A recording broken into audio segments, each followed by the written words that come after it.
vir todo mundo pra esse lado, né? Deixa eu ver se tem como. Não, não sei o povo aí, né?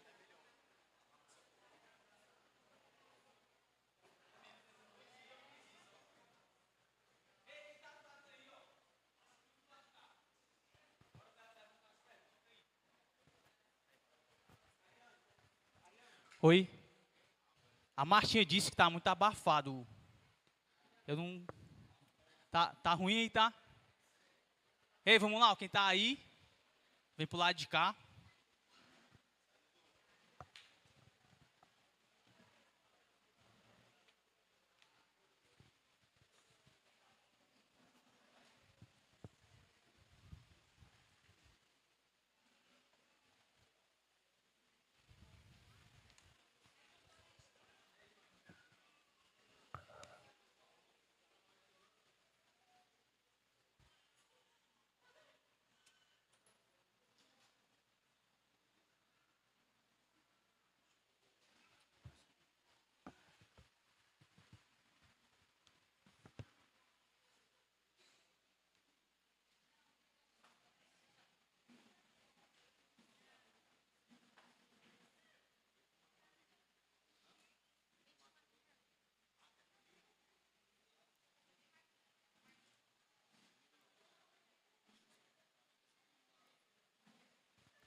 Ok, bom dia, meus amados irmãos. Confesso que esses temas dessas aulas aqui dessa cadeira são muito empolgantes. Esse de hoje, muito desafiador, por algumas temáticas aqui, alguns temas muito discutidos no nosso período. Então vamos tentar construir uma aula onde a gente possa participar, tirar dúvidas. Queria poder também muito ouvir vocês e ver o quanto que a gente está caminhando biblicamente nesses assuntos, certo? Uma pequena introdução sobre as aulas como um todo, né? O pastor Clesiano, ele é o pastor titular, né? O professor titular dessa cadeira. Então, qualquer problema específico da cadeira, aí ele passa para a gente. Mas no final, você fala com ele. Se discordar de alguma coisa, você fala com ele também. Aí tudo está resolvido, tá certo? Especificamente, pastor, tem quantidade de leitura nessa cadeira aqui? Ainda não. Vamos botar 50 páginas. Tá bom, não, eu sou o que manda. É o seguinte. Hã? Já está lá. É slide. Aí eu já coloquei o controle remoto só para passar daqui. Não, passa daqui no tablet.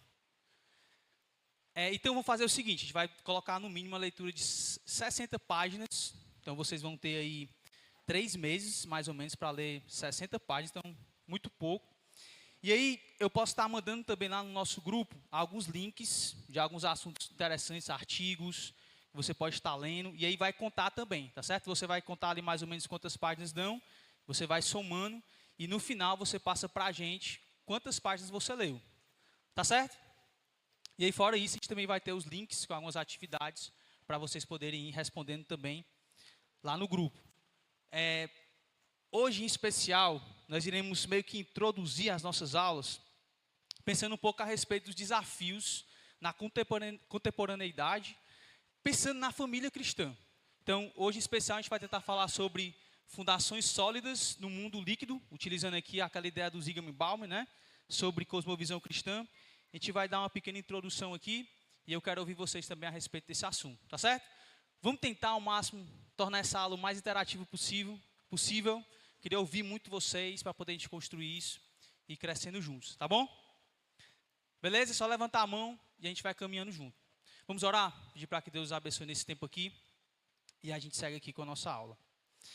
Nosso grande Deus, muito obrigado por essa manhã aqui, juntamente com meus amados irmãos, para estarmos em torno da Tua santa palavra, aprendermos mais sobre Ti. Clamamos que o Teu Santo Espírito continue aquela boa obra que o Senhor já começou, de nos lapidar a imagem do Teu Filho, nos fazer homens, mulheres, tementes à Tua santa palavra, que se submetem a ela, se dobram a ela e vivem de acordo com ela, Deus. Nos abençoe nesse tempo aqui, que o Senhor possa nos dar sabedoria, nos dirigir com o Teu Santo Espírito, nos livrar de todo pensamento que não agrada ao Senhor, mas que possamos corrigir, consertar e assim sermos moldados pela Tua palavra. nos corrige nessa manhã, nos ensina, nos repreende por meio da tua santa palavra, é o que nós te pedimos em Cristo.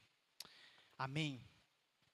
Antes que eu esqueça, eu queria pedir, durante as aulas, irmãos, para a gente não esquecer, tá certo? De colocar aqui sua presença na lista, tá bom? Então eu vou estar passando aqui, vai ser primeiro do lado de cá, depois passa daqui para lá, tá bom? Então, por favor, não esqueça, não saiam da aula sem assinar a sua presença. Vamos abrir a palavra de Deus lá em Colossenses capítulo 2, versículo 8. Eu queria que alguém lesse para mim aí bem alto. Fica ruim para o pessoal de casa ouvir, né? Quando não usa o microfone. Mas dá certo, né? Certo. Fica melhor, né? Para ver aqui, Alan. Beleza, obrigado. Alguém lê para mim. Passa o microfone para alguém, Mateus. Por favor. Pronto. Lê para mim, Júlia. Colossenses capítulo 2, versículo 8. Oi, som? Colossenses 2, versículo 8 diz: Tenham cuidado para que ninguém os escravize a filosofias vãs e enganosas, que se fundamentam nas tradições humanas e nos princípios elementares deste mundo, e não em Cristo. Ok. Então, eu queria embasar a nossa aula de hoje, partindo desse texto, considerando que a gente vive em uma sociedade com filosofias e pensamentos contrários à palavra de Deus. Nós não estamos dizendo com isso que nós somos contrários à filosofia, informações, nada disso. Nós sabemos que são meios dados por Deus para nos ensinar mais a respeito dele e daquilo que ele está fazendo no mundo. A gente chama isso de revelação geral, né? É o livro da revelação de Deus também, que nos ensina a respeito disso, certo?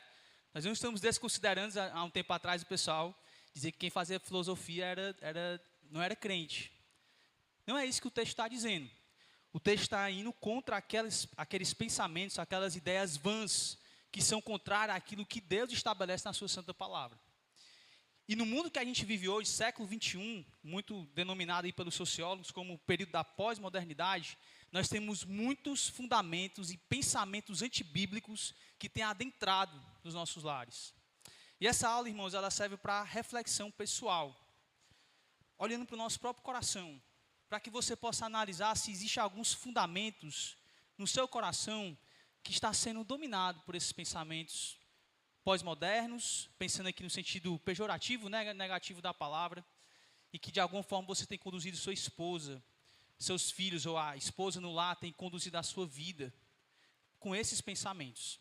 Então, a ideia é a gente analisar os textos, pensar um pouco aqui sobre esses desafios, esses pensamentos, e aí respondê-los biblicamente, como Deus quer que a gente pense a respeito de alguns tópicos, são muitos, mas de alguns tópicos sobre como a sociedade fala a respeito do que é família.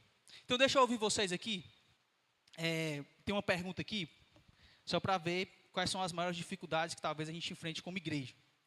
Quando a gente olha para a nossa sociedade ao redor, o que é que vocês acham que exerce uma maior pressão, de alguma forma, que tenta destruir ou enfraquecer a perspectiva do lar cristão? Vocês entenderam a pergunta? Feminismo, o que mais? Machismo. O machismo está dentro do feminismo, né? Está tudo junto. A gente vai falar sobre isso. O que mais? Deixa eu ouvir vocês. Libertinagem. Como é que isso tem entrado nas famílias? Como é que esse pensamento tem adentrado? Culto ao prazer. Culto ao... Ok, massa. Ziga-me Bound. Tu leu, foi? O que mais? Ideologia de gênero. Como é que isso tem afetado, Martinho? Ok. Excelente. Muito bom. Júlia? Massa. Filhos são pesos. Ou são bucho, né? No sentido negativo, né? Não bucho de barriga grande, mas bucho, né? De problema, tá certo?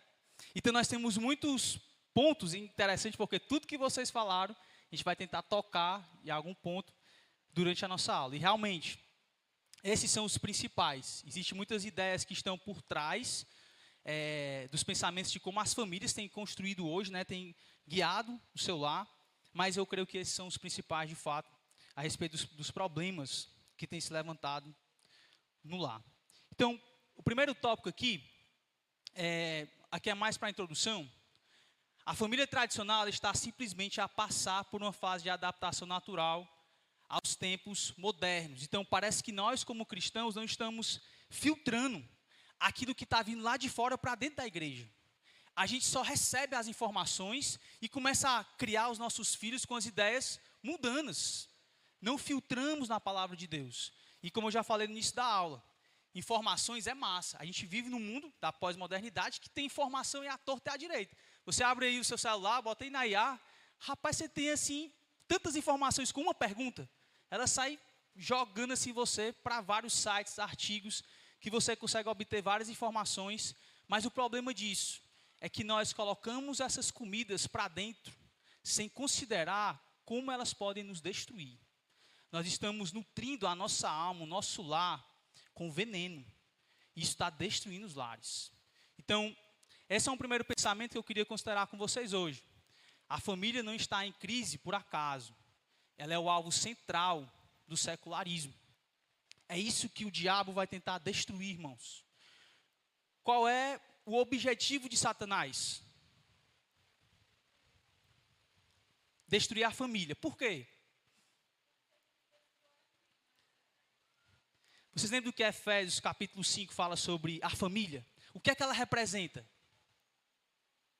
O que é que a família representa? Qual o grande ministério que estava oculto no Antigo Testamento e foi revelado no Novo sobre a família? O que é que ela representa? O que é que o homem representa no lar e o que é que a esposa representa? Cristo e a igreja, ela representa o evangelho de Deus.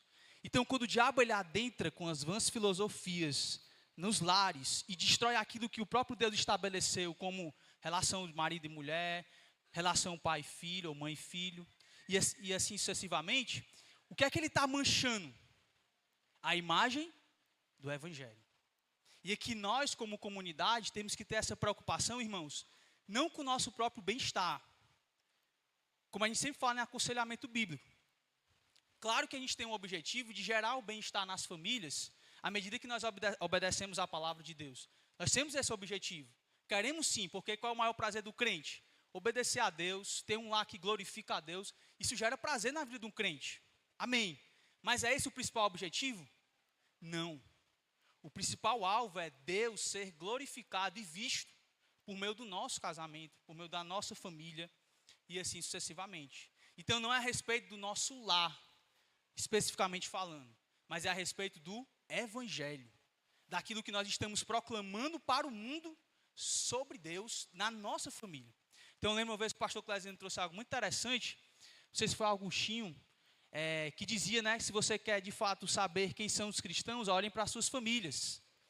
Como as mulheres tratam os maridos, como os maridos tratam as esposas e os filhos, como eles são organizados. Porque a ideia é que o evangelho faz algo que para o mundo é impossível. Unidade, amor, serviço, companheirismo. O evangelho transforma vidas. Então, por isso que esse assunto é tão importante e tão caro para nós.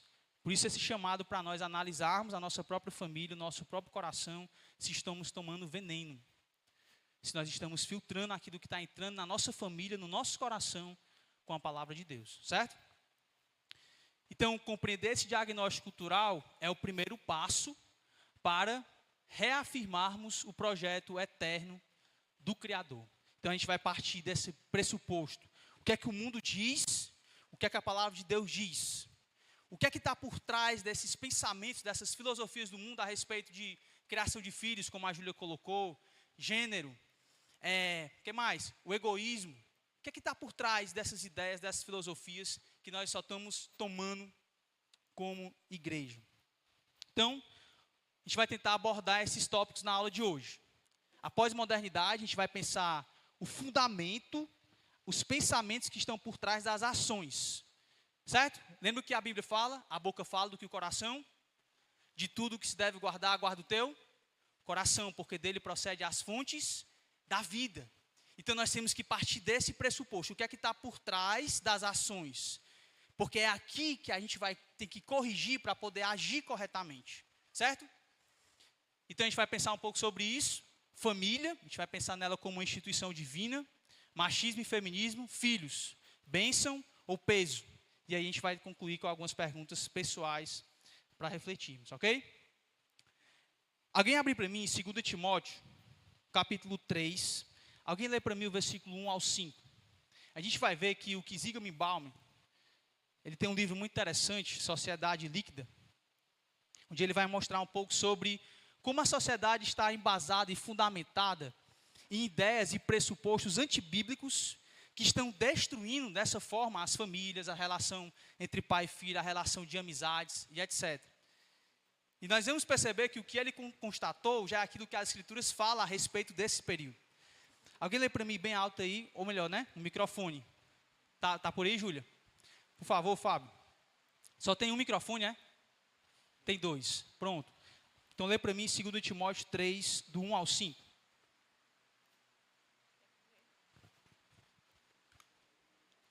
Sabes, porém, isto: nos últimos dias sobrevirão tempos difíceis, pois os homens serão egoístas, avarentos, jactanciosos, arrogantes, blasfemadores, desobedientes aos pais, ingratos, irreverentes, desafeiçoados, implacáveis, caluniadores, sem domínio de si, cruéis, inimigos do bem, traidores, atrevidos, infatuados, mais amigos dos prazeres que amigos de Deus, tendo forma de piedade, negando-lhe, entretanto, o poder.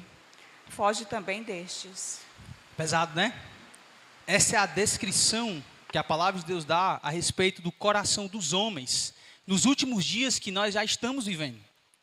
E o Zygmunt Bauman, ele fala algo interessante, ele diz assim, ó: a vida líquida, assim como a sociedade líquida moderna, não pode manter a forma ou permanecer por muito tempo. A metáfora que ele está querendo utilizar para a gente, para poder a gente pensar aqui, é que as pessoas elas não têm um firme fundamento para caminhar. Então, tudo é passageiro, tudo é líquido. Não tem nada sólido no nosso cotidiano. E aí, ele vai apresentar para a gente, no livro dele, alguns pontos que eu queria trazer para a gente aqui, que ele mostra como essa sociedade líquida, ela de alguma forma tem destruído as famílias e a cultura cristã no nosso meio. Então, ele apresenta, por exemplo, a ideia de anomia e autonomia. A ideia de anomia é lei, certo? Então, a anomia é a ideia de ser contrário à lei, e a autonomia é a ideia do, aqui pejorativo da palavra, certo? É alguém que é autônomo, age por si mesmo, mas ele estabelece as suas próprias leis. E ele diz assim: uma cultura rebelde que rejeita o princípio de autoridade é uma sociedade que busca viver nessa anomia, ausência da lei, e na autonomia, construindo leis para si mesmos. Que é o que Paulo fala aqui em 2 Timóteo, que os homens nos últimos dias serão egoístas, amantes de si mesmos. Os homens não suportarão submeter-se à autoridade. Eles não gostam disso. Eles odeiam isso. A ideia, de forma geral, de viver para si mesmo, eu estabeleço como as coisas têm que ser feitas. Isso para uma sociedade, constrói ou destrói? Hein? Lá no teu trabalho, quem é que estabelece as leis? É você ou o seu patrão? Você chega na hora que quiser, do jeito que você quiser, com a roupa que você quiser. É assim? Não, não é assim. Mas os homens têm procurado viver assim. Talvez em algumas estruturas da sociedade você não vê esse padrão tão forte. Apesar de nem todo mundo gostar do que as leis estabelecem em alguns ambientes da sociedade. Mas muitas vezes nós tentamos aplicar essas ideias dentro do nosso contexto pessoal. Trazemos essa ideia para dentro da igreja, onde queremos impor os nossos gostos em detrimento dos outros. Para o nosso lar. As mulheres, por exemplo, têm muita dificuldade de se submeter ao marido. Isso é bíblico, certo? Deus já falou isso lá em Gênesis capítulo 3, que o desejo da mulher seria para o homem. E o homem iria dominar ela. Então, biblicamente, nós já sabemos que haveria essa disputa de autoridade dentro do lar por causa do pecado, certo? E pensando nisso, no casamento em si, essa luta contra o pecado impedem as mulheres dentro do lar de exercer uma submissão bíblica. E também é verdade para o homem. O homem, em vez de ser alguém que visa o serviço do outro, o bem da esposa, ele procura o bem de quem? De si mesmo. É cada um procurando os seus próprios interesses. É uma sociedade líquida. Não tem fundamento sólido a respeito de como viver nesse mundo estabelecido e criado por Deus. Nós vemos muita fluidez e medo do compromisso. Então, na sociedade líquida, as pessoas temem alianças a longo prazo, fogem de relacionamentos sérios, buscam satisfação imediata. E essa busca por coisas efêmeras é a solidão e a falta de propósito existencial. Então, por que a gente vê tantos divórcios hoje em dia? É por essa percepção da falta de comprometimento. Não tem mais aquele zelo de aliança, ser fiel à sua palavra. Porque as pessoas procurando seus próprios interesses, viver de acordo com suas próprias vontades. Ele apresenta uma outra coisa legal também, que é a fuga e o falso diálogo virtual. Ele diz que a tecnologia tem favorecido identidades superficiais e uma comunicação limitada ao ambiente virtual. Há uma ilusória satisfação emocional e uma falsa sensação de proximidade que mascaram a ausência do diálogo real dentro dos lares. Então, as pessoas não conseguem mais ter uma amizade sincera uns com os outros. Os casais não conseguem mais conversar, serem amigos. Porque lá no fundo, nós estamos seguindo as filosofias do mundo. Essa perspectiva do mundo, de viver para si mesmo, de se preocupar com o seu próprio umbigo, de não se submeter a ninguém. Não é assim que funcionam as coisas, irmãos. Tem algo muito interessante na teologia, pensando no Antigo Testamento, que é a solidariedade corporativa. O povo judeu tinha uma percepção muito clara de que aquilo que acontece com um afeta o todo. Então, vocês lembram de Acã, quando ele peca? E aí o povo vai para a guerra, Deus faz com que eles percam, e aí Josué vai falar com Deus. Aí o que é que Deus diz para Josué? Quem lembra? Josué, para de conversa aí, vai resolver que tem pecado no meio do povo. O povo estava sofrendo por causa do pecado de uma família. Todos sofrem por causa do erro de um. Solidariedade corporativa. Deus quer trazer essa identidade para o seu povo. Nós somos um. Então, essa ideia aqui, minha casa, minhas regras, tudo do meu jeito, conforme eu quero. Aqui é a minha família, ninguém entra. Essa ideia, né, de que ninguém se meta na minha vida, né? Individualismo, isso é antibíblico. O que você faz no seu lar afeta toda a sua igreja. O testemunho que você está dando dentro da sua família afeta todo o corpo. Aí nós temos várias passagens que vão falar dos dons, como a gente tem aprendido nas pregações. Vários textos bíblicos que falam da unidade do povo de Deus como igreja local. Então, irmãos, aqui são só alguns pensamentos que estão por trás de muitas ações. E é aí que a gente tem que observar no nosso próprio coração. Nos nossos devocionais diários, na nossa relação como igreja aqui, como irmãos. Uma atitude pecaminosa, ela não age por si mesma. Ela não nasce por si mesma. Ela está imbuída dentro de um pensamento filosófico ou de uma ideia mundana e antibíblica. E a ideia, então, é a gente ir até esses pensamentos e corrigi-los, repreendê-los biblicamente, corrigirmos biblicamente, mostrar como é que devemos nos comportar biblicamente e agirmos biblicamente. E aí nós temos que exercer esse cuidado uns com os outros, tá? Então, aqui são alguns pensamentos da pós-modernidade, onde tem marcado a nossa cultura. E aí, mais uma vez, isso tem adentrado o seu lar? Tem adentrado a sua família? Como é que estão as suas relações interpessoais, né? No dia a dia, consigo mesmo, com o outro, com Deus. Os seus relacionamentos estão líquidos ou estão bem fundamentados? Quais são os frutos que a sua família, que você tem dado no meio da comunidade, certo? Aqui são algumas reflexões. E aí, eu acabei falando de tudo sem ter passado aqui, certo? Então, esses são alguns pensamentos da pós-modernidade. Vamos pensar agora de forma prática na família. Alguém abrir para mim lá em Gênesis capítulo 1, versículo 2. Gênesis capítulo 2, digo melhor.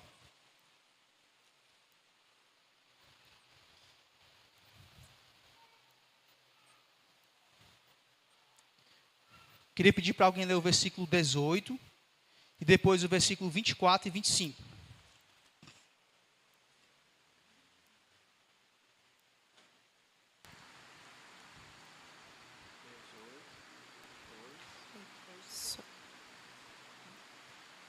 Gênesis 2:18. Disse mais o Senhor Deus: não é bom que o homem esteja só. Falhei uma auxiliadora que ele seja idônea. Pronto, deixa eu só perguntar uma coisa para vocês. Olhando para o texto aqui, certo? O que é que significa que não é bom que o homem esteja só? O que é que vocês acham?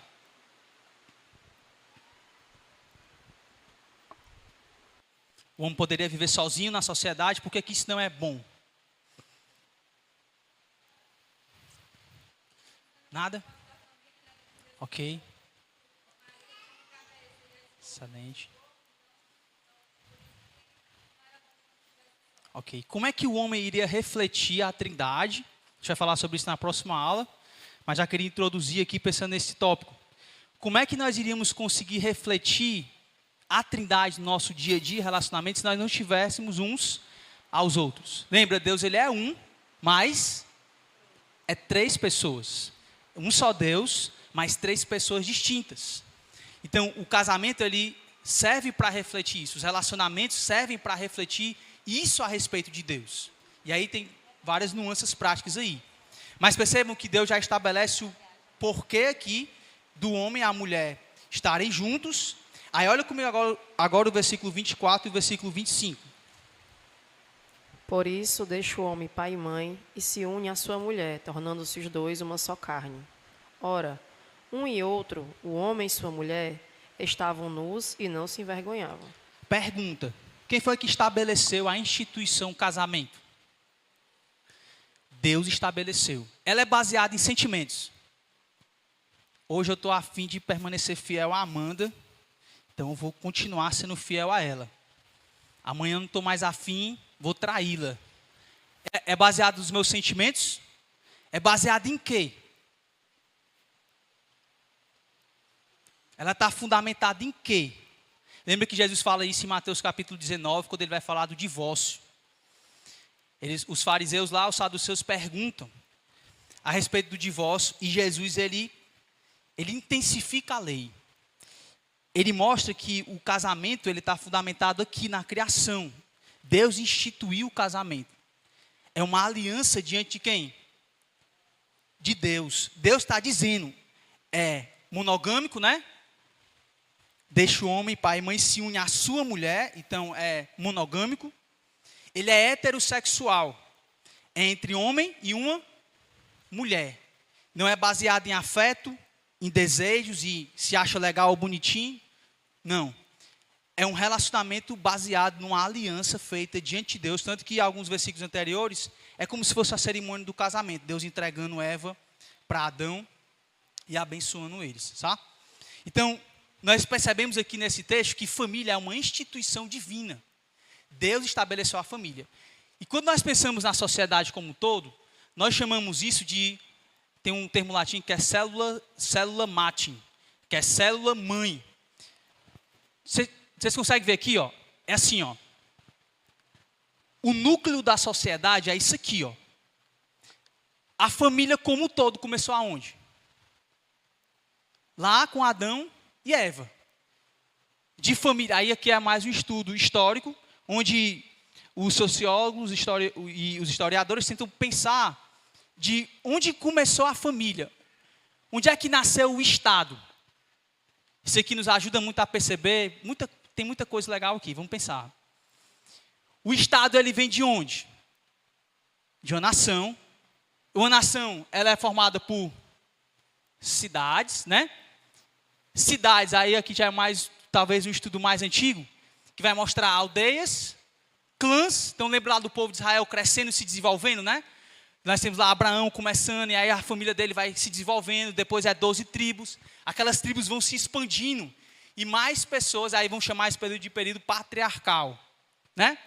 Patriarcalismo, a gente vai falar sobre isso. Tem muitos estereótipos errados que se levantam a respeito dessa terminologia. Mas tudo começa aonde? Na família. É por isso que para nós, como crentes, família é algo muito importante, irmãos. Porque ela é a base de todo um estado. O que você faz na sua família vai afetar uma nação. Aqui já nos ensina muito, aqui só aquele gosto pastoral, né, de querer ficar aplicando direto tudo que está lendo, né? Mas fala muito sobre as mães, não é não? O papel importantíssimo que a mãe tem para afetar toda uma sociedade. Como Deus estabelece as coisas, como Ele organiza tudo. Mas aqui, pensando na precedência histórica, a família, ela antecede o Estado. Nós temos o artigo 226 da Constituição Brasileira, que ela estabelece a família, ela é a base da sociedade e tem especial proteção do Estado. Ele vai tecer alguns subtópicos lá da proteção que o Estado oferece à família. Não é o Estado que diz o que é a família. A família já existia. O Estado só reconhece. Opa, aqui nós temos uma instituição. Vamos organizar aqui para poder proteger essa instituição. Só que em 2011 nós vimos o STF fazendo o quê? E aí está sendo gravado. Biblicamente falando, os advogados vão nos ajudar aí. Nós temos um princípio bíblico de como é que uma família tem que ser organizada. Não, e aí o que foi que o STF fez? Ele tentou manipular a Constituição, e aí muitos da área do direito vão debater a respeito desse assunto, então tem muita discussão nisso, que mostra como eles de alguma forma feriram a Constituição. Onde eles começaram a estabelecer família baseadas em afetos. Percebe onde isso vai levar? Então, se família é baseada em afeto, um grupo de amigos podem se considerar casados. Se o cara gostar do cachorro dele e quiser casar com ele, pode também. Quantas mulheres quiser. Ah, se eu gosto de 20, quero casar com as 20. Vamos casar também. Percebe? Uma ideia líquida. Líquida sendo colocada no meio daquilo que Deus já estabeleceu como padrão. E aí, isso vai destruindo o que é família estabelecido pelas Escrituras. Relações, pensando no mundo, né? Baseadas em afetos. Não baseado em uma fidelidade pactual. Então, irmãos, por isso que família para a gente é um assunto muito caro para nós. Por isso que quem educa os filhos não é o Estado. Quem é que educa os filhos? A família. Você não terceiriza a responsabilidade de educar os seus filhos a uma professora da escola, nem muito menos a professora da EBD. Quando eu falo isso, eu estou me referindo à ideia de que você é pais cristãos, tem filhos crentes, talvez não crentes, mas tem filhos. E aí eles não se responsabilizam pela disciplina que está sendo dada ao filho. Não, o pastor lá na igreja ensina. Não, a irmã lá na igreja vai ensinar ele. Não lê a Bíblia com o filho, não ora com o filho. É muito interessante os judeus, com essa ideia, né, da solidariedade corporativa. Um judeu, aos 13 anos de idade, ele ia para a sinagoga. Lembra que Jesus faz isso? Ele debate com os fariseus, né, com muita veemência. Eles ficam impressionados com Jesus. Sabe qual é o objetivo? A ideia é fazer uma sabatina com o filho, para ver se o filho aprendeu de fato a palavra de Deus. Então me pergunta, e a pergunta é difícil, viu? Então me pergunta, aí eles citam textos, decoram vários textos. No final, o chefe da sinagoga vai dizer, esse menino aí foi bem educado, agora de fato ele começa uma nova fase da vida dele. Agora ele é um adulto, aos 13 anos de idade. Ele agora é um adulto. Agora ele vai ser considerado, tem responsabilidades na sociedade. Pronto, vamos para frente. Se o filho não passasse, a vergonha era de quem? Dos pais, que não educaram corretamente os seus filhos. Estão errando, podem destruir uma nação inteira, que é o povo de Israel. Eles experimentaram isso, uma geração que não passou para outra geração os ensinos de Deus. Então eles foram criando leis, a Midrash faz muito isso, né? Eles vão criando leis para se proteger, tradições para se proteger de um erro que o povo cometeu no passado. São tradições interessantes, não são leis rígidas, mas que têm essa preocupação. Por causa disso aqui, porque eles entendem que uma família, ela afeta todo um estado. Nossas famílias podem afetar todo um estado, irmãos. Por isso que os reformadores sempre falavam a respeito de começasse uma reforma primeiramente aonde? Nos lares. Homens assumindo seus papéis de homens, servos, líderes servos, que são capazes de morrer pelas suas esposas. Mulheres submissas, que se submetem, colocam não em cima, não embaixo, ao lado do marido, para juntos cumprirem a missão que Deus estabeleceu para aquela família. E assim começa de fato uma mudança micro, que vai se estabelecendo para a mudança macro. Tudo começa com a família e no lar. Tem uma monografia muito legal que eu li do Ivan, brasileiro, que fez teologia na faculdade de Curitiba. Eu achei muito legal a monografia dele. Posso mandar para vocês? Nosso grupo, ele diz assim: a sua família nada mais é do que um ambiente dado por Deus para que você contribua para a humanidade. É bem verdade que requer certa dedicação exclusiva ao seu lar, um esforço direcionado aos familiares mais próximos. No entanto, estas ações terão eco e reverberarão lá fora, na humanidade. O trabalho que você está fazendo no seu lar pode destruir ou pode contribuir para a destruição de uma sociedade, ou pode contribuir e abençoar toda uma sociedade. Irmãs, o lar não é uma coisa qualquer. Ser uma boa dona de casa, não escutemos o que o mundo está dizendo, que ser uma dona de casa é classificado como algo pequeno, sem importância, não tem valor nenhum. Aí as irmãs ficam com aquela luta de que precisam fazer algo a mais, porque ser uma dona de casa é só isso. É só isso ser uma boa dona de casa. Não, é muito mais do que isso. É como Deus estabelece o núcleo, a célula núcleo de toda uma sociedade, ou o núcleo de toda uma sociedade, tá? A gente vai falar um pouco mais sobre isso. Vamos caminhando aqui. E aí, infelizmente, nós temos encontrado nas famílias, divórcio, como eu já falei anteriormente, muitos problemas dentro do casamento. Por quê? Porque o lar não está mais fundamentado em uma aliança, mas está baseado em afetos, sentimentos. Temos aprendido aqui na igreja, Deus tem nos ensinado sobre o amor, que ele não está baseado em emoções, mas em ação. Ah, pastor, então desconsidera as emoções, Deus não está nem aí para as emoções? Nada disso. Nós somos uma unidade, certo? Mente, parte imaterial, mente, e corpo, parte física. As emoções, elas são os frutos daquilo que você vê ao seu redor. E às vezes elas podem estar totalmente erradas. Você pode sentir tristeza, por exemplo, por algo bom. Você se entristece porque o outro irmão está crescendo na vida. É uma emoção errada. A Bíblia é chamada de pecaminosa. Isso é inveja. Ou você pode se alegrar por uma coisa errada. Piadas imorais no trabalho. Palavras torpes que não agradam a Deus. Nossas emoções, elas respondem àquilo que vê exteriormente. Elas são respostas, diz assim, sendo bem simplista aqui, tá?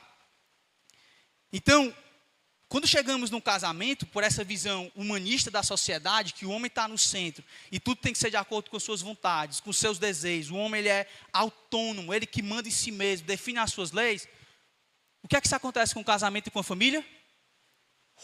Vai ruir tudo. Vai destruir tudo. Mães nos lares que cuidam dos filhos, essa perspectiva autônoma de viver para si mesmo, para agradar a si mesmo, com o menino não vai rolar não. Eu falei isso até para a Amanda, amor, é incrível ver você sendo mãe, porque é o evangelho purinho assim, ela sacrificando suas vontades, seus desejos, seu lazer, seu conforto, tudo, para se doar em prol de outro, em prol do seu filho. Ela vai se abdicando para ser, isso é o evangelho, não é não? É Cristo, foi isso que ele fez. É isso que ele quer que as mães façam dentro dos papéis que ele estabeleceu. Homens da mesma forma dentro dos seus lares. A forma como você trata a sua esposa, a forma como você trata os seus filhos, reflete muito a respeito de como está a sua perspectiva sobre o Evangelho e sobre Deus. Então vemos famílias hoje se desintegrando, lares se destruindo, porque nós não temos a compreensão bíblica correta a respeito do que é família, de como temos que organizar uma família. E aí vemos o secularismo, a pós-modernidade entrando nos lares e querendo reestruturar, dizer para a gente como é que tem que ser família, o que é uma família. Não, que o Estado se coloque no seu lugar, ele é importante, Deus estabeleceu ele para proteger, e não para dizer para a gente o que é que a gente tem que fazer, como é que a gente tem que educar os nossos filhos, e a lei da palmada, que não pode dar palmada. Conversa é essa, irmão? É o que Deus diz, então a gente não parte de lá para cá, a gente parte daqui, filtra na palavra de Deus e resolve lá. Se lá para cá vier, né, prender a gente, fazer, aí a gente sofre o que tem que sofrer, por amor a Jesus, procurando ser fiéis à palavra de Deus. Amém? Vamos para mais um. Mais uma vez, né? Eu falei tudo sem... isso aqui foi só um resumo que eu achei legal. A Iá foi me ajudando nesse slide aqui, viu, irmãos? Achou bonito aí, eu te ajudo com a Iá. O casamento como contrato. No mundo secular, qual é a fundação dos casamentos? Conveniência, afeto, é algo temporário. Por isso que você vê o cara casando várias vezes, está nem aí. Casa um, casa com o outro.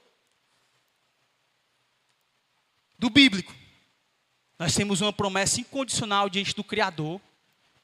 Aqui, eu acho que a Iá até não me ajudou aqui. Não é nem tanto promessa. Mas nós temos uma fundamentação bíblica de Deus dizendo o que é o casamento. Lá em Gênesis 2, que a gente leu aqui, que a Cris deu para a gente. Estão lembrando? Deus estabelece casamento monogâmico, heterossexual, uma vez só, deixa pai e mãe. Tem muita coisa legal daquele versículo que a gente vai ver. Natureza é um acordo mutável, focado na satisfação. É a democracia do lar, né? Isso aqui te agrada? Não me agrada, vamos cortar. Uma vez eu vi um vídeo no Instagram de um cara, um empresário. É um vídeo de comédia, né? Aí ele chega uma mulher também empresária. Aí eles começam, são dois vendedores. Aí eles começam a tentar estabelecer um contrato. Onde é que a gente vai morar? Naquela casa. Eu gosto. Eu aceito. Aí beleza. Ponto 1. Ponto 2, começa uma democraciazinha. Tu gosta disso, eu gosto daquilo. Tu gosta disso? E aí estabelece um contrato para poder viver em mútuo acordo, um procurando, de alguma forma, não satisfazer o outro, mas que o outro caiba às suas próprias satisfações. Totalmente antibíblico a fundamentação, certo? Então, a natureza em si é baseada no indivíduo. Já no casamento cristão, é uma instituição divina, uma fusão integral, emocional, corporal, espiritual. O homem e a mulher, eles se unem, se tornam uma só carne. Por isso que o casamento não pode ser entre um homem e um homem. Porque como é que haveria, por exemplo, produção, descendentes? Até biologicamente isso é infundado. Não faz sentido nenhum, certo? Que é o caminho que nós, como cristãos, caminhamos para ensinar, para falar no Estado, certo? Resiliência. Aqui o casamento secular é frágil. Desfaz-se quando o benefício imediato cessa. Quantos aconselhamentos nós chegamos para conversar? E essa é a nossa preocupação muitas vezes, irmãos. Estamos preocupados no benefício próprio, imediato. Mas olha o que Deus diz. O casamento bíblico, ele é fiel. Mantém-se pela lealdade, compromisso e sacrifício. Por isso que o que sustenta o casamento não é o amor, pensando no sentido emocional, mas é a fidelidade a Deus. Fidelidade a Deus. Temos as cláusulas de exceção, sim, nós temos. Em outra aula a gente pode trabalhar sobre isso. Mas até mesmo a cláusula de exceção está dentro de uma busca em ser fiel a Deus. Não é uma busca pelos seus próprios interesses. Inclusive Mateus 19 está dentro de um contexto de perdão. Tem muita coisa legal ali. E o propósito, prazer e validação imediata. Quanto que no casamento bíblico, edificação mútua, procriação e santidade, certo? Alguns resumos para poder a gente pensar sobre esse assunto. Vamos caminhando. Machismo e feminismo. Até aqui alguma dúvida, irmãos? Alguém quer acrescentar algo? Vamos aqui. O machismo e o feminismo, o pastor Tales já trouxe uma aula sobre isso, então não dá para a gente tratar de todos os tópicos a respeito desse assunto. o que a gente precisa lembrar são de alguns proponentes dessa filosofia, desse pensamento, que é contrário às Escrituras, certo? Me dá um nome aí de alguém que você lembra da aula do pastor Tales, ou se você lembra aí nos debates, que é muito usado para discutir sobre esse assunto. Os universitários aí, por favor. Ninguém? Na universidade não tem não essa discussão lá não? Só o que tem, né? E aí, Arlane, você, quais são as discussões da área do feminismo lá? Tem Simone, né? Simone de Beauvoir. O que é que ela diz? Vamos ver se as irmãs estão afiadas, viu?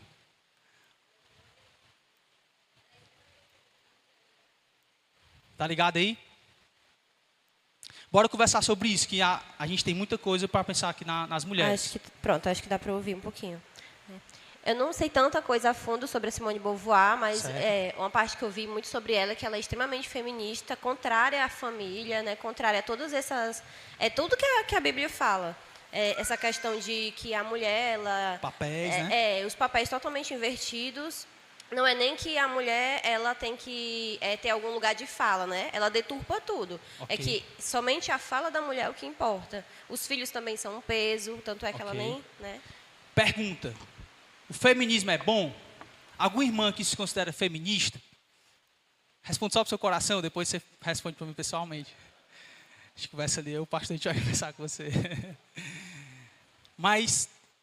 nas escolas a gente escuta que a primeira onda do feminismo foi algo muito bom, porque na primeira onda elas estavam ali, se reuniram numa igreja, e aí trouxeram lá 11 tópicos, e só tinha um tópico que era sobre o sufrágio, que é a mulher poder votar, e a maioria delas nem concordava com esse tópico. E a grande parte era desconsiderando o papel bíblico das mulheres na sociedade. E aí o patriarcado, ou patriarcalismo, que é muito utilizado pelo movimento feminista, utilizando essa palavra contra aquela ideia. E aí o que é o que é um patriarca?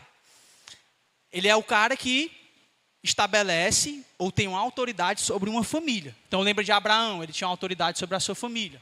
Isaac, Jacó, tinham os clãs. E nós tínhamos um cabeça que definia como é que as coisas iriam ser. Certo? Então, normalmente esse é o significado literal, mas elas ressignificaram essa palavra e é utilizado de forma negativa. Então, essa ideia do patriarca é uma ideia ruim. E aí eu concordo que existe isso durante a sociedade, certo? Da mulher ser desprezada, do homem ser superior à mulher. E elas usam essa palavra, ressignificam e aplicam, dizendo que os papéis, ou como as escrituras falam a respeito desse assunto, é algo retrógrado, passado. Isso aqui, e aí é tanto que existe a Bíblia das feministas, que elas vão em cada texto, elas mudam os textos, aí vão usar a argumentação de que aquilo era uma aplicação apenas cultural, uma ideia só para aquela época, ressignificam, saem modificando os textos, mudando tudo. Então você vai ver esses movimentos sendo contrário àquilo que as escrituras ensinam, e estabelecendo, baseado nas próprias ideias delas, como é que as coisas têm que ser. Então, o movimento feminista nunca foi bom. Nunca. Pastor, mas algumas coisas que elas falaram, é verdade? Sim. Toda informação, irmãos, pode conter verdades nela. A gente vai filtrar com a palavra de Deus, isso aqui eu concordo demais. O que elas falam, muita coisa, os homens tratavam as mulheres, no antigo período do Novo Testamento, tinha a mulher para ter filhos, e a mulher só para dar prazer para o cara. Isso é bíblico? Antibíblico, está errado a mulher sendo tratada como objeto. Jesus valoriza, o Novo Testamento valoriza a mulher. A mulher serve, a mulher tem os mesmos direitos do marido no casamento, a mulher deve ser honrada. Jesus, quando estava morrendo, ele se preocupa com a mãe dele. Honrar pai e mãe. João, cuide da minha mãe aí, viu? Os outros discípulos, tudo preocupado com isso também. Esse zelo, esse cuidado de manter as relações familiares. Jesus se preocupa com isso. No Novo Testamento nós temos vários papéis sendo dados para as mulheres, ao longo das escrituras, servindo na comunidade. A única coisa que a mulher não pode fazer na igreja é ser pastora. Que já tem também alguns grupos dizendo que podem. Na minha opinião, muitas vezes dominado pela cultura, certo? Como é? No Antigo e no Novo. Sim, estou falando aqui do Novo, que é a Nova Aliança. Aí já é mais intenso, né? É mais claro para a gente. Algumas intensificações. Certo? E aí nós temos de um lado o feminismo e por outro lado o machismo, que meio que nasce dessa discussão. Inclusive houve um movimento de libertação dos homens na década de 1970, que dividiu eles entre pró-feministas e movimento de reação masculina, traduzindo aqui. E aí desse movimento surgiu os chamados Red Pill e os incels. Acho que é assim que se pronuncia. É assim? Que são os misóginos, né? Que eles, é assim, ó, são um grupo de homens que tiveram frustrações com mulheres. Aí eles fazem um grupo e tomam o pau, taca pau, falando mal, e etc. E incitando a violência à mulher. É um grupo de homens que já vai para o outro extremo aqui, que a gente poderia caminhar de machista. É uma resposta a esse movimento feminista. E aí nós temos o Red Pill, né, que é um movimento de homens que quer ensinar a dominar as mulheres, dominar a vida sexual, serem homens autônomos, de mandar, de serem macho alfa, né? Aquela expressão macho alfa, ser o homão, de mandar em tudo, de dominar todo mundo, de o autoritarismo, que também é um movimento contrário às Escrituras. Não é isso que a Bíblia ensina. O movimento bíblico para a relação, eu coloquei até aí ficou pequeno, né? Mas o movimento bíblico, a resposta bíblica para esse movimento secular é o complementarismo. O homem e a mulher são iguais, já trabalhou sobre isso aqui na igreja, mas tem papéis diferentes. O Jonathan Leeman, ele fala algo muito interessante, ele faz uma diferença entre a autoridade de mandamento e a autoridade de conselho. Então, por exemplo, nós pastores aqui da igreja e maridos, nós temos uma autoridade de conselho, que é diferente da autoridade de mandamento. O que eu exerço com o Esdras, por exemplo, eu tenho uma autoridade com o Esdras de mandamento. Se ele desobedece, qual é o próximo passo? Ele tem que ser disciplinado. Tudo isso é disciplina, né? Mas fisicamente eu obrigo ele a fazer o que eu estou mandando. Ele obedece, interno, inteiro e imediato. É assim, filho. Ele obedece. A autoridade de conselho é uma autoridade de convencimento. Então, quando você olha ao longo das Escrituras, Paulo conversando com as igrejas, Paulo falando, sede meus imitadores como eu sou de Cristo. 1 Pedro capítulo 5, ele fala para os pastores não liderar com autoritarismo, mas sendo um exemplo no meio do rebanho. É uma autoridade que você olha para aquele homem e você segue. Esse cara aqui é um homem que ama a Jesus, ama a Deus. Ele é um exemplo para mim. E você segue com o coração convencido de que realmente aquele é o melhor caminho. É uma autoridade de conselho. Ele conversa, ele instrui. Pastor, tem momentos que o homem, ele tem que tomar decisões firmes. Aí, quando eu falo firmes, eu não estou dizendo gritando, brigando, batendo, espancando. Tudo isso aí é antibíblico. Mas eu estou dizendo de uma direção clara. Quando entendemos que aquele é o melhor caminho para servir a Deus, mesmo que a esposa não se convença daquilo, nós vamos seguir e a esposa é chamada a se submeter biblicamente. Isso é coisa do dia a dia. Você é chamado para obedecer ao seu marido no Senhor. É a Ele. E chamado também para submeter a outras autoridades governamentais, da igreja local, no seu trabalho. Infelizmente, as irmãs que lutam contra isso, elas não conseguem perceber que elas se submetem a muita coisa no dia a dia. Pense no seu trabalho, nos ambientes da sociedade. Lá no seu trabalho, você se submete ao seu chefe. Ele define a hora que você tem que chegar, a roupa que você tem que vestir. Se um dia acontecer algum problema, se ele for um chefe mais distante, ele não está nem preocupado com você. Ele só manda e você obedece. E nenhuma mulher tem problema com isso. Ela só faz. Mas quando nós chegamos no contexto do lar, infelizmente as irmãs lutam com isso. Não consegue submeter a um homem, e aqui pensando biblicamente, que se importa com ela, que trabalha para cuidar dela, que se sacrifica por ela, que vai lá fora trabalhar, pensando lá fora no sentido de vai sofrer lá fora para trazer o melhor para ela. E ela luta por causa disso. Falta de percepção do que Deus te deu. Liderança, irmãos, bíblica, é um presente de Deus para nós. Temos falado isso direto aqui no púlpito, de igrejas sem pastores. Aí falando, pastores são uma bênção. Pastores porque é uma liderança que é um presente para a comunidade. Homens bíblicos que amam a palavra de Deus são um presente para vocês, mulheres. Deus deu eles para eles morrerem por vocês, cuidarem de vocês, se sacrificarem por vocês. Os homens são chamados a isso. E aqui agora para os homens. Você é chamado para convencer e amar a sua esposa. Não é ser um ditador que sai mandando, botando regra em tudo, não. Nós é uma pessoa, ao outro lado, não vamos ser machistas, pensando, tratando outra pessoa como um objeto, coisificando a mulher. Como se a mulher está lá para lhe dar prazer sexual, a mulher está lá para fazer sua comida, você é o rei, né? Chega em casa, bota a perna em cima do sofá, a esposa tem que fazer massagem no seu pé. Conceito aqui, Redfield. Nada a ver com as escrituras. É errado as esposas fazerem isso com seus maridos. Isso é uma bênção como os maridos com os seus esposos, né? Eu estou dizendo sobre a sua postura, de você esperar isso dentro do seu lar. Você não deve aguardar por isso. O chamado é para ser um líder servo. As coisas mais difíceis dentro do lar, a gente procura fazer para poder trazer um melhor conforto para a esposa. Então, aquela discussãozinha, o homem pode lavar a louça? Homens, mas depende. Depende. Lá em casa foi assim. Quando a Amanda trabalhava, a gente dividia muita coisa do dia a dia. Eu lavava banheiro, mas ela está só em casa hoje. Aí hoje ela foca nessas atividades para eu focar em outras. A questão não é o trabalho que está sendo feito em si. Não tanto. Mas as responsabilidades que Deus te deu e como você deve cumpri-las. E aí no dia a dia você tem que pensar em ser um líder servo. De servir ao outro.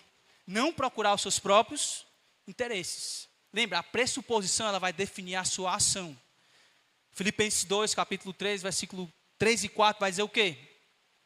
Nada considerai por partidarismo ou vanglória. Antes, considerai o outro superior a... Qual é o primeiro ambiente que você tem que aplicar isso? É na sua família, meu irmão. É com seu esposo, minha irmã. Com seus filhos. Considerar o outro superior a si mesmo. Não buscar os seus próprios interesses. E aí dentro lá, biblicamente falando, nós vamos seguindo as escrituras. Irmãs, tem uns artigos legais da Mary Meury Cassian. Que ela diz assim, se alguém lhe disser que complementariedade significa que você precisa tolerar abusos, ficar assistindo vídeos de receita, enterrar seus talentos, negar sua personalidade e concordar roboticamente com tudo que os homens dizem, não acredite. Isso é uma deturpação, uma caricatura. Não é complementarismo. Eu sei disso. Eu ajudei a cunhar o termo. Juntamente com o John Piper, o N. Gruden, ela foi uma das pessoas que ajudaram a construir essa palavra complementarismo. E aqui, mais uma vez, para onde é que nós olhamos para entender qual é o papel da mulher? Para as escrituras. Irmãs, Deus deu prioridades para vocês. Biblicamente falando, se Deus quisesse criar só o homem, sozinho, Ele criaria. Igualzinho. E aí eles vão se produzir e fazer um bocado de Adão. Mas Ele não fez assim. Ele fez um homem e uma mulher. Biologicamente diferentes. O homem tem mais força. O homem consegue lidar melhor até com o odor. Uma informação interessante que eu achei, que eu vi até a Ana Campaiolo, tem um vídeo legal sobre feminismo que ela fala, que dentro de São Paulo, lá em São Paulo foi feita uma pesquisa a respeito das pessoas que trabalham com rede de esgoto. Não encontraram uma mulher. As irmãs queriam igualdade nisso? Né? Jamais queria igualdade. Deixa para os homens, né? Deixa para eles. Mas parece que o feminismo é muito mais movimento por busca de privilégios e não por igualdade, tá? Bem rapidinho, irmã. Sim. O microfone, só para poder a gente lhe ouvir também.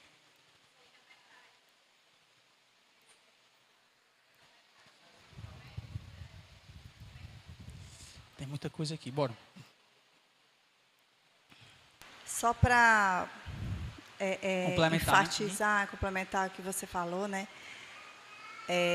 Um exemplo, tipo, que o homem ele quer ter aquela autoridade de imposição, de autoritarismo.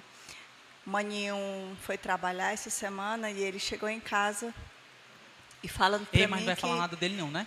Não, Ah, tá. não. Pode continuar. Ele foi trabalhar com os amigos Certo. e viu na ronda que ele estava fazendo um rapaz sentado e a esposa capinando. É. Aí ele fez. Tá vendo como a gente não gosta? Aí ele mesmo deduziu assim, ele ficou assim, né? Horrorizado. Ele disse, minha filha, Tá aqui, tá essa antibíblico, daí né? deve apanhar, É. deve É se igual- submeter a várias vi coisas, né? O cara a moça ia passar um rio, tinha um rio, aí a mulher botou o cara nas costas, porque ele tava de terno, de sapato, e ela, pronto, acabou. É. Pastor Clesiano aqui.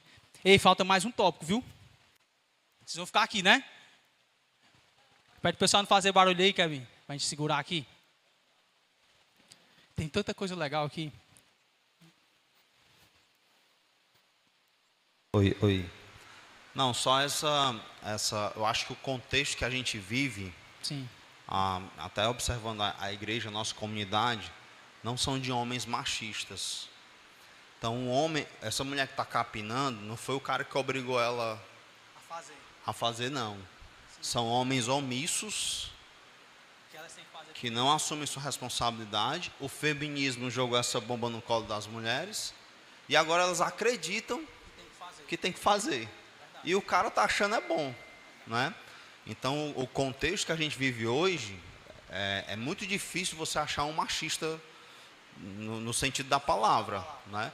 Você vai encontrar mais homens omissos, que a casa está virando de cabeça para baixo, os filhos, a mulher está enlouquecendo, cuidando dos filhos, e ele está lá de boas, e aí ele não está liderando lá, e ele está sendo um egoísta, né? Ele só quer a paz dele, então ele não vai entrar em assuntos tensos, nem vai estabelecer liderança, e que é uma falta de amor, né? Então, de um lado está o machista, que é um autoritarista, né? Autoritário, digo melhor, que não tem amor, e do outro lado está o omisso, que não faz nada, também é uma falta de amor e está deixando tudo nas costas da mulher. Muito bom, realmente, pela maioria, acho que isso aqui entra mais. Ei, É rápido. Tá, Só um último. exemplo assim de como às Bem vezes ligeirinho, a bem gente é influenciada pelo feminismo. Eu vejo isso aqui às vezes na igreja mesmo. Tem vários homens e aí às vezes algumas mulheres a gente se submete a carregar a cadeira, sendo que a gente pode pedir para um homem fazer isso. Sim. E às vezes a gente mesmo, é como o pastor falou, a gente tem a questão da omissão e a gente acha, não, eu posso pegar. Ei, a gente vai falar mais sobre isso quando for falar do papel da mulher, certo? A gente vai Eu não trabalhar sobre... carrego Mulher mais pode cadeira. trabalhar fora. A gente vai falar mais um pouco sobre isso, tá bom? Só estou querendo trazer aqui alguns tópicos que estão por trás. Essa pergunta é até estranha, né? A mulher pode trabalhar, claro, vai pensar sobre isso, tá certo? Deixa eu ir para esse tópico aqui, para poder a gente finalizar a nossa aula, que é a cultura antinatalista. Antinatalista, tá certo? Então, e aqui as famílias aqui, atenção nisso aqui, ó. Muitos jovens estão indo para o casamento e não querem ter filhos, por decisão própria. Isso é pecado, partindo de uma pressuposição de que essa é uma ordenança de Deus. Qual é a maldição? Só pedir para os irmãos que estão aí fora para ficarem em silêncio, tá certo? Para poder a gente caminhar aqui. Qual foi a maldição que Deus deu para a mulher? Que ela iria sofrer com dores, subentendendo o quê? Que esse é o papel da mulher. E qual é a maldição que Deus dá para o homem? Fadiga, subentendendo que esse será o papel principal do homem.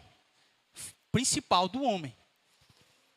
Quando a gente vai para um casamento e não está considerando o propósito que Deus estabeleceu, você está indo com o pensamento lá, agora voltando lá para o início, egoísta, pensando apenas em si mesmos. Aí a sociedade está criando essa caricatura de que filhos são pesos, problemas. Mas por quê? Aí volta lá para os pressupostos que até o Wesley ajudou a gente a pensar no começo. Por que eles pensam assim, que são pesos? Porque mexe com sua vida. Você vai ter que sacrificar o seu tempo, seu descanso, sua vida como um todo. Filhos se tornam pesos porque nós queremos viver uma vida para si mesmos. Estamos querendo focar em nós mesmos. Nós não estamos pensando biblicamente a respeito das nossas famílias. Jovens querem casar para fazer sexo. Não querem casar para poder glorificar a Deus. Ter vida íntima, e aí a gente tem que falar sobre isso na igreja, irmãos.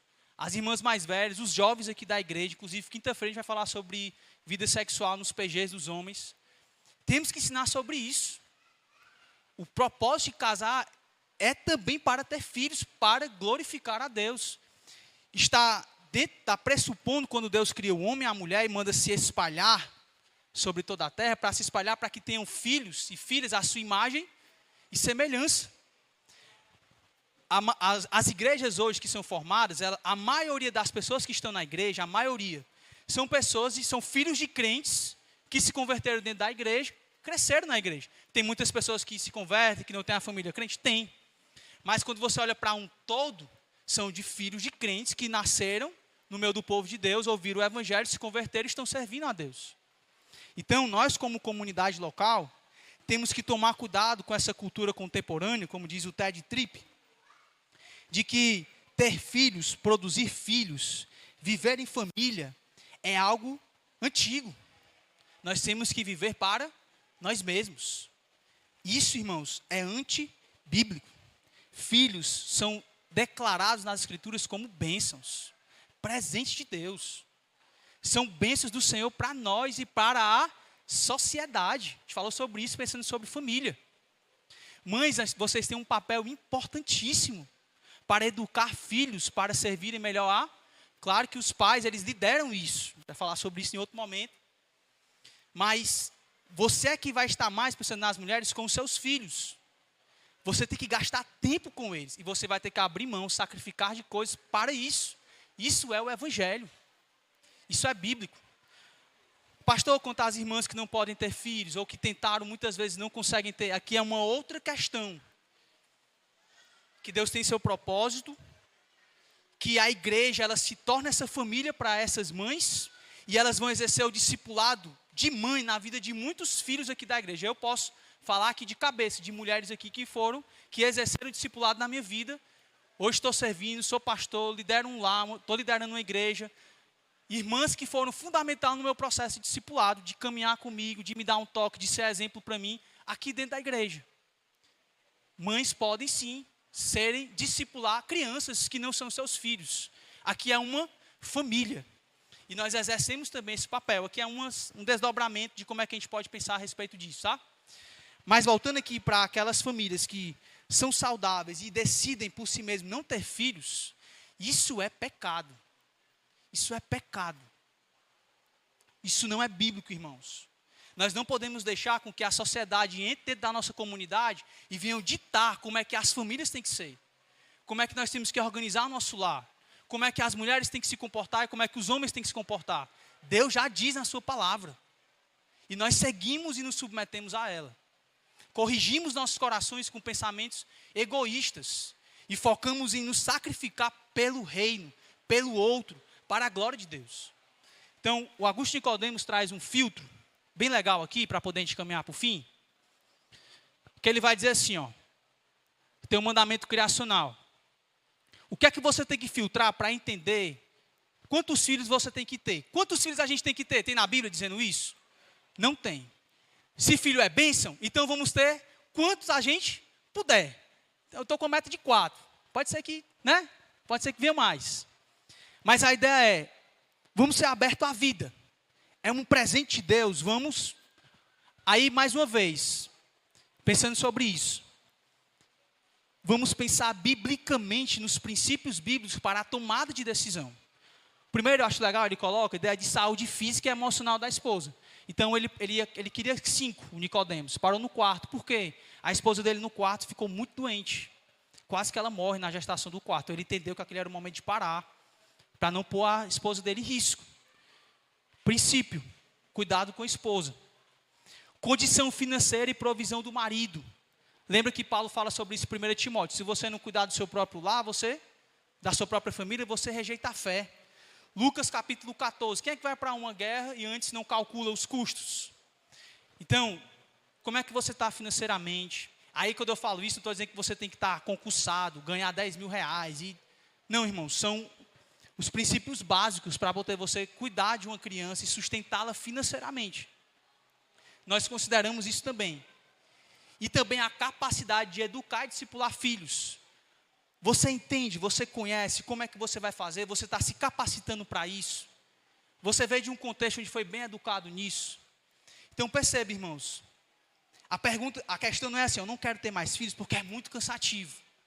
Não quero ter mais filhos porque hoje eu estou em outro momento de vida.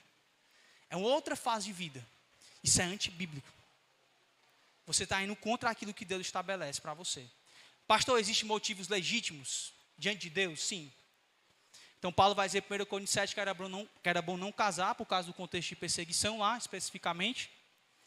Por causa do momento específico. E aí ter filhos naquele momento ali, família, com contexto de perseguição, talvez não fosse o momento ideal. Ele não está ensinando você a pensar em si mesmo. Ele está pensando em você pensar melhor no reino de Deus. Então, eu conheço alguns irmãos que decidiram não ter mais filhos por questão de saúde. Legítimo, eu acho que quando ele for responder diante de Deus, eu acho justificável, legítimo diante do Senhor. Homens que entendem que não, acho que esse aqui está o momento, eu preciso focar mais nessas áreas aqui do reino de Deus. Eu preciso cuidar da igreja aqui, nesses pontos específicos aqui. Eu vou dedicar mais minhas energias nessa área aqui, eu entendo que é para isso que Deus está me direcionando. Beleza. Você está pensando em quê? No reino de Deus. Então, a gente tem que tomar muito cuidado do porquê nós não queremos ter filhos. O que é que nós estamos comunicando para Deus? Nós estamos dizendo para Deus que aquilo que Ele diz que é bênção, que na verdade é maldição. Irmãs, paremos, tomemos cuidado com isso, de ficar reclamando do dia a dia com os filhos. Vocês estão discipulando errado as irmãs da igreja e jovens da igreja. O que a gente fala lá em casa é sim, é não sei o quê, murmuração e reclamação.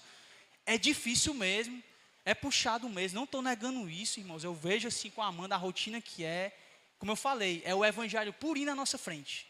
É Cristo sendo visto por meio do sacrifício das mães aqui da igreja. Mas que encaremos como sacrifício a Deus. Deus não receberá de nós sacrifício feito com murmuração, não. Reclamação. Não, a gente não pode caminhar assim. Devemos dar um passo para trás, olhar biblicamente sobre o que Deus diz sobre filhos, mudar a nossa percepção e agir corretamente, irmãos. E minhas amadas irmãs, especialmente. Pensemos nisso. Filhos são bênçãos. É uma bênção, não um peso, tá? Então, deixa eu caminhar aqui para o final. Nós como igreja temos que primeiramente nos firmar na palavra de Deus, lembrar que o nosso casamento, ou a família em si, ela é uma instituição estabelecida por Deus, não pelo Estado, não pelo mundo, não é eles que definem como é que a gente tem que se comportar, não é eles que definem os nossos papéis, é a palavra de Deus escrita no papel, é ela que diz para nós. Nós corrigimos, lutamos contra aquilo que Paulo diz em 2 Timóteo, capítulo 3. Lutamos contra o mundo, o homem secular, egoísta, amante de si mesmo, que rejeita a autoridade. Nós vivemos em submissão àquilo que Deus diz. Filtramos aquilo que o mundo... Tem muita coisa legal, informações que o mundo reconhece, da criação de Deus, e a gente filtra. Está de acordo com a palavra? Massa, vamos seguir. Está contra? Rejeita. Ponto final. Aqui não está dizendo, então está errado. O que Deus diz é o que está certo. Nós seguimos as Escrituras. Ela é a nossa base. Praticar o complementarismo. O gênero está errado ali, né? Homens, mulheres na comunidade local, jovens, aprendam com Cristo que tipo de liderança Ele quer, ou que tipo de submissão Ele quer que cada um de nós exerça. As mulheres também são chamadas a ser a imagem de Cristo, por meio da submissão voluntária, como Cristo fez ao Deus Pai. E os homens são chamados para liderar em amor e sacrificar, como Jesus também fez, dando a sua própria vida pela sua esposa. Todos são chamados a imitar a Cristo.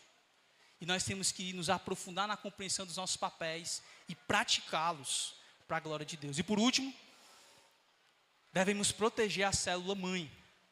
Assumir a família não apenas como um refúgio de sobrevivência no mundo em erosão, mas como uma semente central desenhada pelo Criador para iluminar a sociedade. Que venhamos fomentar isso na nossa igreja. Família é uma bênção. Vamos proteger, irmãos, sermos colunas e baluartes da verdade de Deus. Não deixarmos com que a visão da pós-modernidade entre dentro da nossa comunidade e esse câncer, esse veneno destrua aquilo que Deus designou para sermos. Uma família para a glória dele. Amém? Vamos orar por isso. Nosso Deus amado, muito obrigado por tua santa palavra, que é lâmpada para os nossos pés, luz para os nossos caminhos. Queremos aqui como igreja colocar os nossos pecados diante do Senhor. Pelas vezes que somos egoístas, pelas vezes que somos amantes de si mesmos, pelas vezes em que nos entregamos aos nossos próprios desejos, não fazemos aquilo que o Senhor ordena. Ó Deus, nos transforma, nos faz ser homens e mulheres que amam e vivem para a tua glória, que manejam as Sagradas Escrituras com avidez, dedicação, zelo, que se submete àquilo que o Senhor diz, que luta contra si mesmo, que nega a si mesmo, e ama ao Senhor acima de todas as coisas, e ama ao próximo como a si mesmo. Nos ajuda a carregar a nossa cruz, a amarmos o Senhor Jesus, até que o Senhor venha, ou até que nós nos encontremos com o Senhor. Nos dá sabedoria, continua nos ajudando a crescer nesses assuntos, para melhor servir ao Senhor e ser sal e luz nessa sociedade corrompida. É o que nós te pedimos em nome de Jesus. Amém. Ei, todos assinaram na ficha? Alguém não assinou a presença? Passou aqui, né? Ok, irmãos, então lá no grupo eu vou mandar um artigo. Quem quiser mais sobre esse assunto, posso estar mandando também. E aí a gente vai conversando também por meio do nosso grupo, tá bom? Estamos dispensados.